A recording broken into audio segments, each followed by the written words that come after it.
Luka je bio izložen dosta ekranu, što kaže i sa tetama i zbog obaveza, posla i on je negdje tu skretao. Mi roditelji ne shvatamo nekad da pravimo nesvjesnu grešku.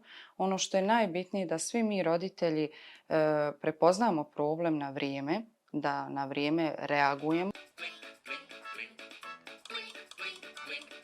Dolazi do problema sa pretjeranom izloženošću ekranima, gdje zapravo ne dolazi uopšte do kvalitetne uopšte obrade informacije svijeta oko mene. Samim tim ne koristim dobro te informacije, ne razvijam motoričke svoje sposobnosti dobro, saznajne sposobnosti, perceptivne i tu u startu zapravo imamo blokadu jednu koja će se odraziti na sve ostale faze razvoja.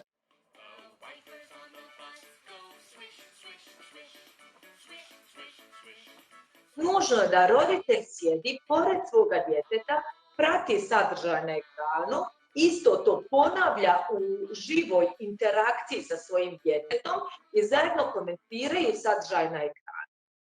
Problem je dakle kad roditelj uzme dijete, sjedne ga ispred ekrana, upali mu nekakav sadržaj koji se može nazivati edukativni, vjerujući da će dovoljno biti da dijete sjedi ispred tog sadržaja i da razvija svoje kognitivne sposobnosti. Dete što više vremena provodi za ovim ekranom, manje se kreće.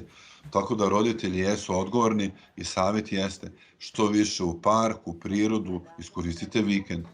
Znam da su roditelji zauzeti, ja sam bio, ali imati dete je danas ozbiljna obaveza.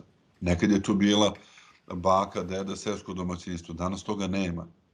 Znači mi moramo, ako već imamo decu, da odvojimo naše vreme, da ih izvedemo, da trče, da skaču, da se vrte, makar sat vremena svaki dan. A vikendom neka se napravi neki izgled da deca provedu u prirodi.